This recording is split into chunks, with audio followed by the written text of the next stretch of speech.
Good afternoon, everybody, and Merry Christmas to you from our home to yours. I wanted to talk with some of you. Some of you have reached out to us, and some of you have seen the message. Yesterday on Christmas Eve, I'm sad to share with a heavy heart that Lolo was her name that she was called, the woman that so many of you know by this sweet lady who lived in the blue house just down the little hill from Doggo's Depot, went home to be with the Lord on Christmas Eve. She's been weakening over the past months. But you know, here at the Supply and Multiply family, and especially in our hearts today, we're so thankful for the years that we've been able to minister to her and her brother, and will continue to minister to her brother.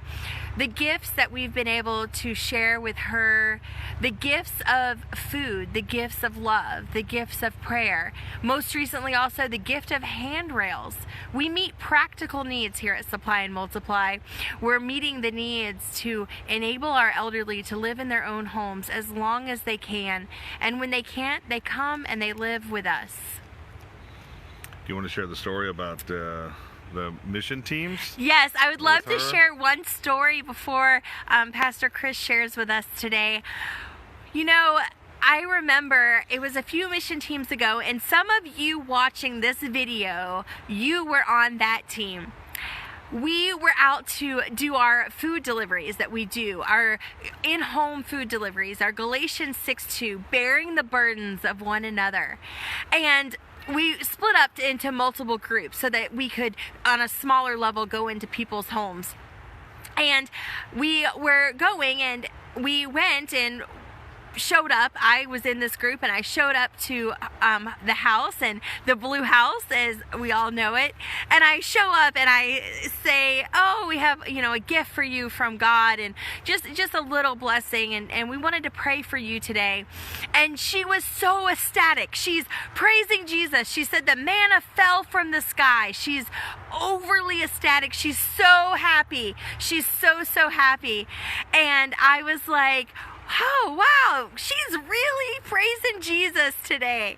We get back to the Fish House, our ministry lodging facility, and I was recapping with Chris, and I was like, hey, you'll never believe how incredibly happy the lady was, how she was just praising the Lord. And he says, what house?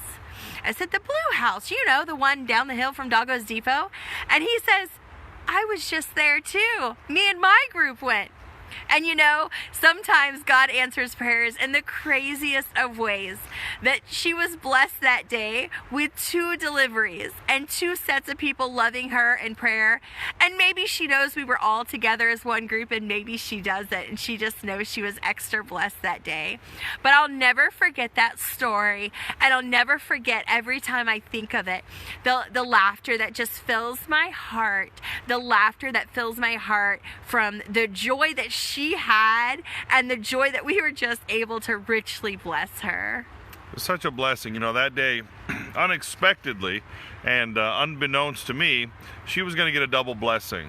You know, we have the double blessing of caring for folks, bringing people to Haiti, and watching both of those 2 realities of people coming and interacting with the beautiful things that God is doing through Supply and Multiply, and then also seeing it play out in the lives of Haitian people in such desperate and needy and in all manner of situations. Listen, right now there's a specific way that you can help if you'd like to help contribute to this lovely woman's burial service, her funeral, her end-of-life memorial. These things are very expensive in Haiti, as are so many things.